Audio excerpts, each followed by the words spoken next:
selamat datang ke rancangan Bicara.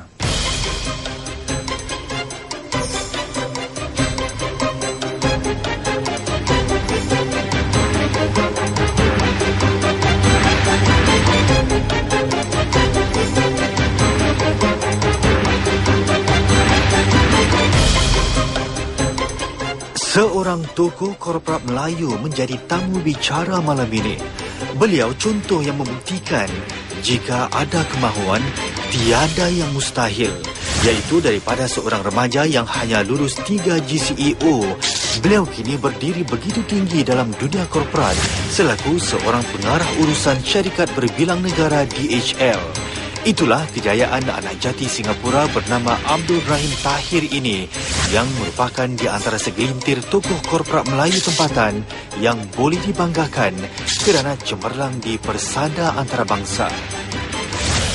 Laluan kerjaya Encik Rahim begitu menarik.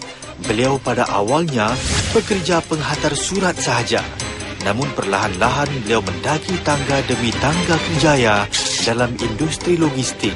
Sehinggalah bergelar pengarah urusan Federal Express yang menguruskan rangkaian bekalan syarikat gergasi itu bagi 7 negara dalam rantau Pasifik Selatan. Kini beliau pegawai paling tinggi syarikat DHL di Indonesia dengan 1,600 pekerja serta ruang gudang seluas 120,000 meter persegi di bawah jagaannya. Dalam wawancara ini, Encik Rahim berkongsi apakah rahsia kejayaan beliau mendaki tangga korporat dan buah fikiran beliau bagaimana orang Melayu lain juga boleh berjaya. Encik Abdul Rahim Tahir, selamat datang ke rancangan Bicara. Terima kasih, Daud. Baik, pertama sekali kongsi dengan kami ya, apa tugas anda yang paling utama sekali ya sebagai seorang pengurus besar syarikat DHL Indonesia? Okay, tugas utama sebagai pengurus besar DHL Supply Chain Indonesia pertama adalah pengembangan bisnes, usaha dalam niaga logistik dan supply chain. Kedua, pembangunan infrastruktur dalam jangka panjang. Ketiga, menciptakan suasana kerja yang nyaman untuk karyawan. Dan keempat, tugas-tugas sampingan yang diberi oleh atasan saya. Sebelum anda berdiri sekarang ini ya sebagai seorang pengurus besar syarikat berbilang negara DHL ya, anda sebenarnya pernah gagal dalam pelajaran ya. Sebenarnya apa yang berlaku? Sebenarnya kalau dari peringkat awal pembelajaran saya itu, saya sebenarnya berprestasi. Saya pernah mendapat nombor 1 di kelas ya. Tapi mungkin saya terlalu banyak fokus di bidang extracurriculum. Kerana saya minat di bidang leadership, organizing, membuat sesuatu lah, membimbing sesuatu badan ya. Di situ saya terlalu fokus di situ, jadi kurang memerhatikan di pembelajaran. Tapi kesedaran itu berlaku apabila saya, jadi bapa saya mengatakan, okey, anda mendapat 3 O-level, sekarang apa? Mau melanjutkan? Okey, ulang lagi? Atau 3 O-level saja? 3 O-level saja. Dan selanjutnya saya masuk ke military, national service. Dan 6 bulan sebelum tamat national service itu, baru saya terfikir, apa yang saya harus lakukan dengan kebatasan academic result itu ya. Dan jadi situlah memberi saya satu impian. Saya menciptakan impian yang saya harus menjadi seorang manager. Itu saja impian saya. Itu saja. Bagaimana menjadi seorang manager tanpa kelulusan yang... Manager dalam bidang apa belum lagi dipikirkan. Belum tahu. Jadi saya Jadi saya melihat akhbar dari iklan-iklan yang ada. Saya lihat bidang logistik ini di pengangkutan udara itu sedang pesat. Dan itu waktu itu airport Singapura itu baru di launch ya, baru di build. Jadi saya fokus kepada bidang itu, saya yakin. Dan kedua, saya yakin bahawa untuk mendapat peluang menjadi manager, kita harus mencuburi atau mendapat pekerjaan di perusahaan yang bersifat global. Di situ saya yakin ada peluang-peluang. Jadi saya menghadirkan di interview itu di syarikat Air Express International sebagai seorang courier pengiriman, tugas juru pengiriman. Dan di situ saya diterima dengan gaji $550 tahun 83 ya. Dan never looking back ya, setelah itu apa yang saya lakukan setelah saya lakukan urusan pengiriman tu hari-hari, saya tidak pulang. Saya ke tempat-tempat sektor-sektor yang tertentu, sebagai contoh di bahagian ekspor dan bahagian import. Saya belajar berinteraksi dengan teman-teman saya di sana, rakan sekerja saya, dan mereka bilang, kenapa harus duduk di sini? Ayo tolong saya menyelesaikan pekerjaan ini. Secara tidak langsung saya dapat pendidikan atau guidance ya untuk melakukan tugas itu. Tugas bagaimana menggunakan typewriter, bagaimana menyiapkan dokumen untuk shipping ke luar negara. Jadi anda tidak sahaja melakukan tugas anda, tetapi juga melakukan tugas-tugas lain. Tugas-tugas lain secara sukarela, secara informal dengan teman-teman. Dan tadi teman-teman sekerja saya yang memberi saya guidance bagaimana untuk melakukan hal-hal ini. Jadi dalam perjalanan 6 bulan setelah saya lakukan itu, peluang pekerjaan itu tercipta di syarikat tersebut. Saya teman-teman saya recommend kepada atasan bahawa jangan ambil orang luar, orang ini sudah dididik, dia bisa jalan dengan posisi ini. Jadi di situ saya diterima menjadi kerani di bahagian operational, di bahagian import dan ekspor. Dan setelah itu saya juga mengembangkan diri di bahagian customer service dan di bahagian penjualan.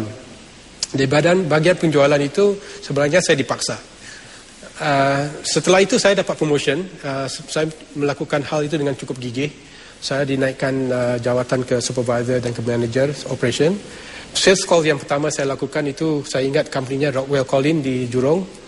Saya ketemu Mr. Tan dan saya bilang saya dari Airborne Express dan saya berjawatan sales executive, dan di sini saya ingin menawarkan sesuatu bidang, satu jasa logistik. Dan setelah itu saya terdiam, tidak tahu apa yang saya tanyakan. Jadi saya bilang secara jujur, maaf Mr. Tan, saya ni orang baru di bidang ini. Oh enggak apa-apa, dia bilang, mari saya tunjukkan apa yang saya lakukan di Royal Collin. Okey, saya ekspor sekian ton ke Amerika, ke Eropah, saya import sekian ton dari negara Asia, dan inilah saya perlu jasa-jasa yang saya perlukan. Dan setelah itu anda mengakui bahawa anda tidak tahu banyak tentang cara menjual atau mendapat bisnes dari seseorang pelanggan. Nah, itu membuat saya muhasabah diri. Setelah sales call itu, saya duduk di suatu kedai kopi. Saya bilang, ini tidak bisa berlaku ya.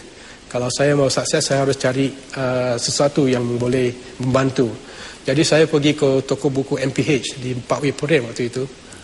Saya cari buku tentang penjualan, ya, dan dari situ saya baca, dan dari situlah saya dapat teknik-teknik bagaimana kita melakukan interaksi dengan customer, bagaimana kita menyiapkan soalan-soalan yang kita perlu untuk menyiapkan profil customer itu sendiri. Dan setelah itu saya melakukan hal yang saya dapat dari buku itu dan menunjukkan kejayaan dan keberhasilan yang baik. Dan setelah setahun saya dinaikkan, kerana saya capai target, saya dinaikkan jadi district sales manager di perusahaan tersebut. Dan disitulah peluang saya keluar negara tercipta. Berbalik tentang hakikat ya, bahawa anda keluar sekolah ya dan masuk NS dengan 3 O-level saja ya. Ketika anda mendapat 3 O-level ketika itu ya, apa yang anda fikirkan? Waktu itu kekesalan ada. Saya yakin saya boleh melakukan hal-hal itu kerana bayangkan, literature saya dapat markah yang baik, bahasa Inggeris dapat markah yang baik, bahasa Melayu.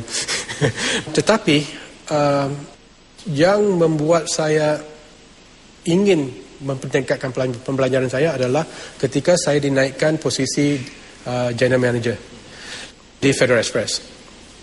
Nah, di situ saya rasa pengalaman tidak cukup.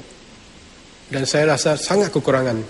Karena bagaimana kita memasarkan sesuatu produk, bagaimana kita melakukan research, bagaimana kita lakukan investasi penghitungan investasi. Saya rasa sangat kurang sekali di situ. Dan di situlah saya tekadkan untuk mengambil khusus sebagai part time di bidang bisnes. Dan alhamdulillah saya lulus. Diploma atau ijazah? Diploma. Diploma. Ya, di Chartered Institute of Marketing. Ya, saya lihat dengan ada pengetahuan ini, saya lebih confidence melakukan tugas itu. Kerana kalau dulu saya melakukan dengan pengalaman, ada hal-hal yang saya overlook dari segi teori atau dari segi proses.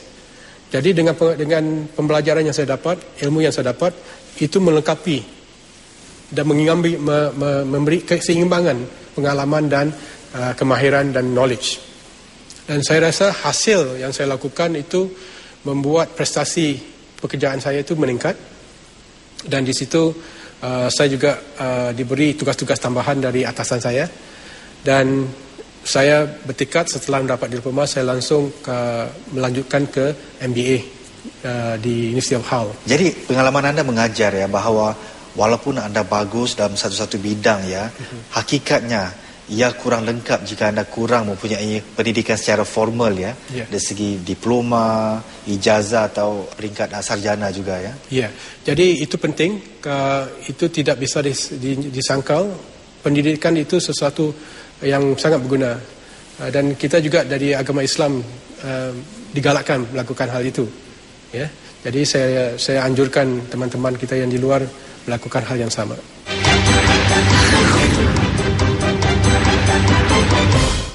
Wings live in Singapore di Suntec Convention pada 16 September 2011. Dapatkan tiket anda di semua cawangan sistik, dianjurkan oleh D-Touch International. Inikah dinamakan cinta sejati? Kan my girlfriend. Kenapa pilih I? Dah ada yang berkenan di hati ke? Kalau apa-apa terjadi pada anak makcik, you watch out. I sue you in court. Macam-macam hal. Nak pergi mana ni? Tak nak pergi kerja kan? Atau nak pergi kerja ke? Nak pergi kerja ke? Sukalah. Macam-macam beragam. You minta tolong lah you. Panas sekarang. Saksikan siri baru Keluarga Kahar. Esok 8.30 malam di Suria.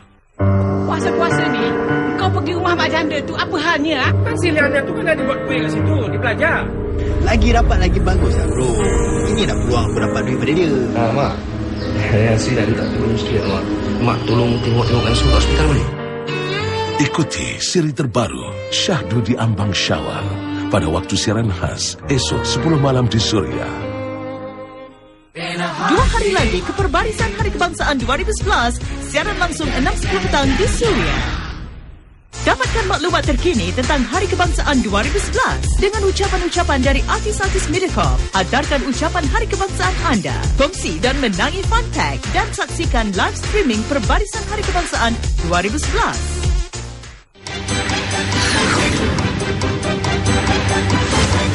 Mungkin kalau anda melihat ya masyarakat Melayu kita sekarang ini, apa yang mungkin mahu anda ubah berdasarkan pengalaman anda? Kalau saya boleh lakukan dengan masa yang diizinkan, dengan dukungan-dukungan tertentu, saya ingin mengajak semua karyawan atau semua profesional yang ada di Singapura, marilah kita cuba bentuk satu badan atau satu networking untuk berkongsi sama. Marilah kita memberi dukungan kepada orang-orang yang ingin berjaya, menjadi mentor atau memberi coaching atau memberi pendidikan secara percuma. Dan saya rasa inilah satu-satu hal yang kita boleh mengembalikan pada masyarakat. Dan kalau kita tidak melakukan itu, siapa lagi? Ya, jadi kita di Malay Muslim Community ini harus mengambil alih permasalahan itu sendiri.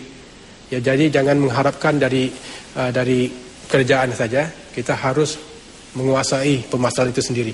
Jadi kalau boleh saya kupas lebih jelas, bermaksud bahawa di peringkat karyawan ya, belum ada skim mentoring yang bagus maksud anda ya, untuk membantu mereka. Kita mempunyai skim mentoring untuk para pelajar dan sebagainya yang untuk keluarga yang bermasalah. Tapi untuk karyawan, bagi anda belum ada skim mentoring yang bagus. Ya, menurut saya ada program-program yang sudah dilakukan, tapi masih belum lengkap dan tidak sustainable. Kerana program mentoring ini berbentuk perpanjangan, bukan satu sesaat. Ya, jadi itulah yang kita harus, pengorbanan dari individu adalah masa yang diperuntukkan. Pembangunan kita sendiri memperuntukkan waktu untuk membantu individu tersebut. Ya, jadi saya rasa program-program ini harus berjalan dengan jangka waktu yang berpanjangan rather instead of just one off. Ya, jadi program yang sekarang saya ingat masih singkat. Ya, saya sendiri dengan pengalaman mentoring yang saya dapat dari atasan bos-bos saya yang terdahulu, itu sangat memberi kesan yang sampai saat ini. Sebagai contoh, waktu saya dinaikkan jadi kerani, supervisor saya memberi saya mentoring dengan tegas ya. Satu, dia bilang anda harus ada buku catatan. Apa yang saya memberi hari ini, knowledge yang saya beri hari ini harus dicatat, dan pertanyaan yang sama tidak boleh diulangkan. Jadi sebelum anda bertanya dengan saya, anda harus lihat nota ini, baru anda bertanya satu. Nah, itu memberi satu framework mentoring. Itu mentoring, sifat-sifat mentoring yang tidak ada di buku. Nah, itu yang saya sangat menghargai. Dan hal-hal mentoring ini bukan sesaat, ya, tapi berperpanjangan. Setiap kali ada pertemuan, saya dapat sesuatu yang baru dari beliau. Kalau saya punya permasalahan, pasti dia akan bilang, okey, anda cuba lihat dari sudut yang ini. Anda sudah lihat sudut yang berbeza. Nah, itu membuat saya berterima kasih sekali apa-apa yang dilakukan oleh semua atasan saya yang sebelum ini. Walaupun anda sekarang sudah berada di syarikat yang berbeza daripada mereka sekarang ini. Ya, saya masih berinteraksi dengan mereka.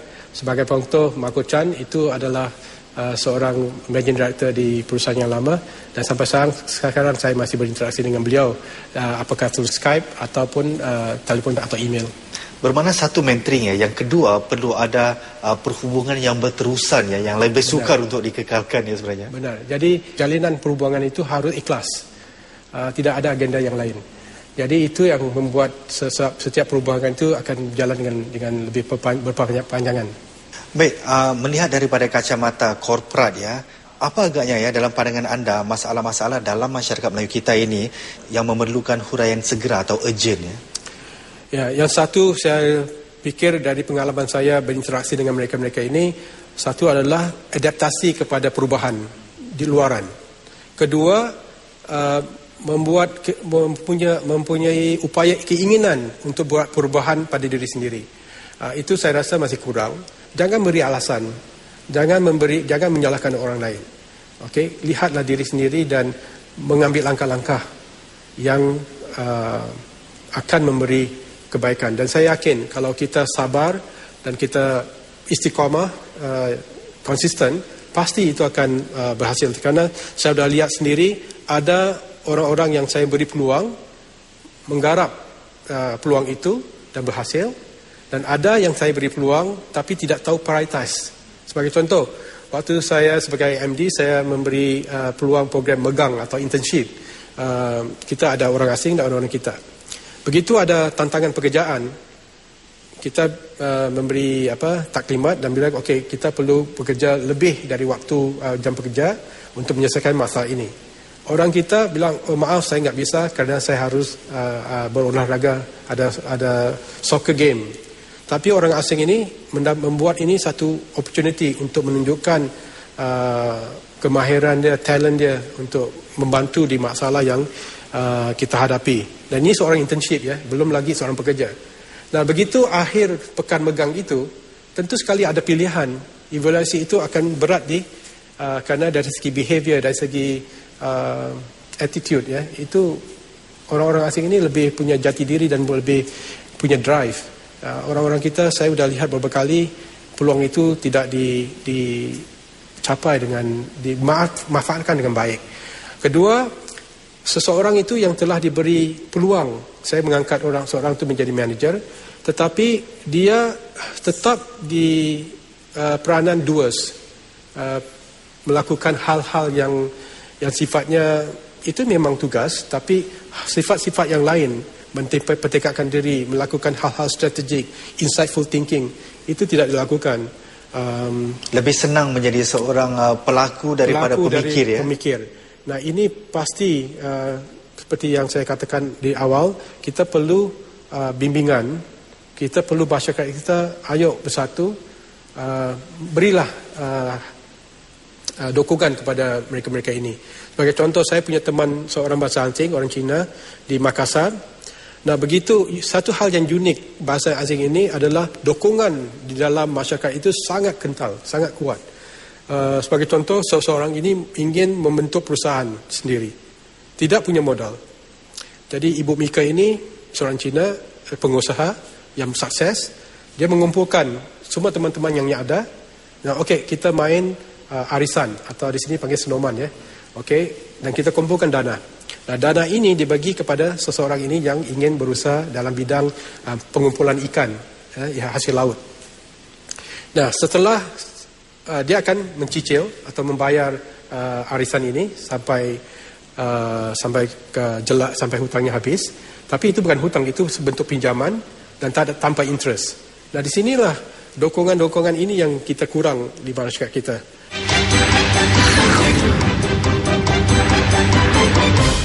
Happy birthday Singapore! Happy birthday! Happy birthday! Happy birthday Singapore! Happy birthday! Happy birthday, Singapore! Come be a part of this National Day by showing us your pledge moment. We, the citizens of Singapore, pledge ourselves as one united people, regardless of race, language or religion, to build a democratic society based on justice and equality so as to achieve happiness, prosperity and progress for our nation.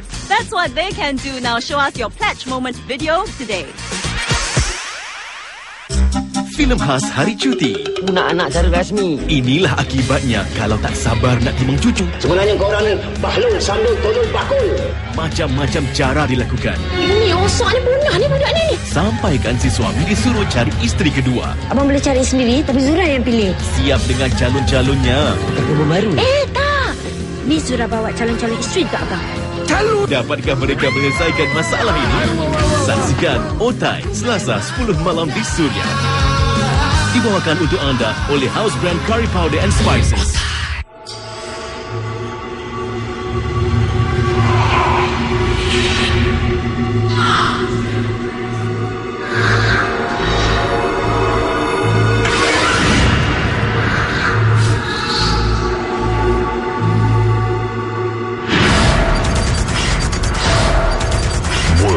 Deadliest Animals, Wednesday, 9 p.m. on Octo's Animal Night Wednesday.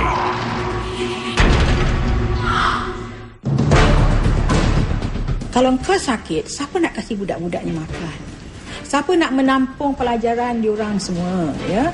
Siapa nak bayar duit kereta? Siapa nak bayar duit rumah? So kita pejamkan mata dan bayangkan tentang masa depan kita. We make the decision. Saksikan Cabaran Segar Jumaat 11 malam di Suria. Dibawakan khas untuk anda oleh Lembaga Penggalakan Kesihatan.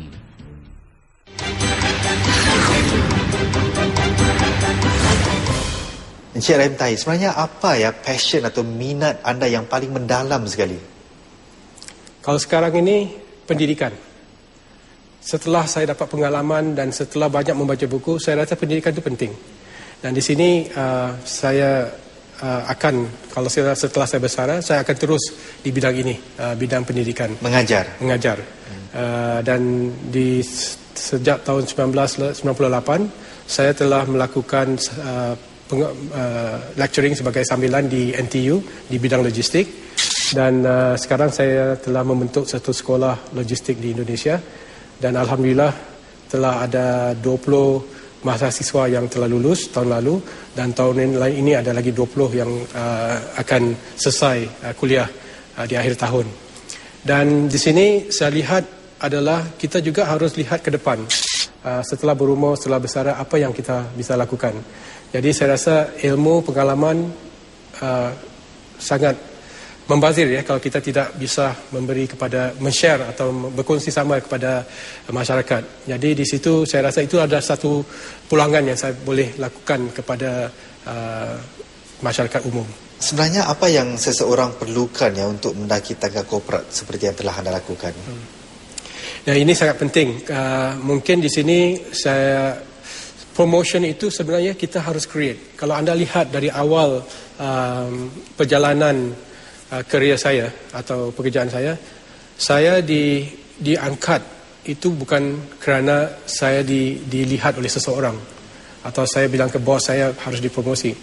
Tapi saya menciptakan suasana untuk bisa dipromosi. Sebagai contoh, setelah mengirim surat, itu kan urusan saya sudah selesai jam 5. Tapi jam 6 ke atas saya duduk dengan teman-teman belajar bagaimana melakukan hal-hal di luar bidang saya, di luar urusan saya. Nah, di situ saya lihat akan memberi jaminan kalau ada peluang yang lain, pengalaman itu akan mendukung, menjamin saya mendapat peluang tersebut. Jadi bagi anda ya, peluang bukan datang dari luar ya, bukan. Peluang dari dalam ya, dari diri sendiri ya. Ya, jadi itu tahap pertama yang saya lakukan, peluang untuk beralih dari seorang pengiriman dan juga jadi seorang kerani. Nah, setelah itu peluang yang lain, potensi atau talent yang kita ada, kita harus menyalahkan, menunjukkan. Kita jangan melakukan satu sesuai tugas, tapi cuba ambil tahu sesuatu yang di luar tugas dan tidak takut mendapat tugas tambahan. Ya, selalu teman-teman saya yang lalu kalau diberi tugas tambahan akan merungut. Tapi kalau saya diberi tugas tambahan, saya mengambil itu satu tantangan. Nah, dari situlah mula peluang-peluang itu dibuka. Dan sampai saat ini di DHL Supply Chain ini saya ada 4 tugas tambahan. Satu adalah dari segi regional responsibility, saya harus merancangkan bagaimana kita memperbaiki key account management. That means customer yang terpenting, top 10 customer, top 40 customer yang kita harus beri penanganan khusus. Nah, saya harus melakukan sesuatu program untuk dilaksanakan di Asia Pacific. Itu tugas yang berat ya. Baik, apa falsafah pengurusan yang anda amalkan ya sebagai seorang bos besar di Indonesia ini? Ya, itu satu, kita harus respect setiap individu. Apakah dia supir, apakah dia office boy, apakah dia operator forklift, itu kita harus melakukan respect, kita menghargai apa yang mereka lakukan itu. Karena gini, kita harus sadar bahawa kita hanyalah seorang pemimpin. Kalau hari ini saya datang kerja, mereka enggak datang, urusan itu tidak akan berlaku. Servis akan stop. Tapi kalau esok saya tidak hadir, mereka hadir, pekerjaan itu akan tetap terlaksana. Jadi dengan kesadaran itu, saya menganggap mereka itu lebih penting dari saya. Jadi saya harus melakukan servant leadership. Jadi saya memberi tugas saya sadar sebagai memberi kemudahan untuk mereka melakukan tugas-tugas harian mereka. Baik, mungkin ya sebagai seorang pemimpin Cik Rahim ya, apakah anda pernah membuat sebarang keputusan atau sesuatu yang anda kesali ya dalam menguruskan para pekerja anda atau menguruskan sesuatu lah? Ya, itu ada sesuatu yang saya tidak akan lupakan sampai saat ini. Waktu itu saya baru dinaikkan pangkat sebagai Managing Director dan secara emosi, dengan marah dan secara tergesa-gesa saya melakukan keputusan untuk memecat seseorang manager. Dan dampak dari itu sangat luas, sangat hebat. Pertama, saya kehilangan seorang manager dan tugas itu saya harus ambil alih. Dan itu memakan waktu-waktu yang saya harus peruntukkan untuk tugas-tugas yang lain. Kedua, saya kalau bisa diulang kembali, saya sebenarnya harus melakukan pendekatan untuk memberi beliau waktu untuk perbaiki permasalahan-permasalahan yang telah dilakukan atau kekurangan yang mereka miliki. Jadi kalau saya ingin share kepada semua adalah jangan melakukan tindakan dalam keadaan marah. Itu kita harus sering menjaga emosi dan supaya kita membuat sesuatu keputusan itu lebih tegas dan lebih adil. Kongsi dengan kami ya, 2 perkara yang anda harap menjadi semacam pegangan bagi setiap anggota masyarakat Melayu kita ya, khususnya bagi golongan pekerja. Okey. Di sini mungkin apa yang saya boleh bagi saranan adalah kejarlah kejayaan dan bukan kekayaan. Karena setiap kejayaan itu akan mendorong kita melakukan kejayaan yang lain. Dan setiap kejayaan itu pasti ada imbalannya. Dan di sini saya sudah membuktikan bahawa sesuatu keberhasilan itu memberi manfaat yang sangat baik. Jadi saranan saya adalah bukan kekayaan yang kita kejar, tapi kejayaan itu sendiri yang penting untuk kita mendorong ke tahap-tahap yang lebih baik dari sekarang. Encik Abdul Rahim Tahir, terima kasih kerana sudi berbicara dengan kita. Alhamdulillah, terima kasih.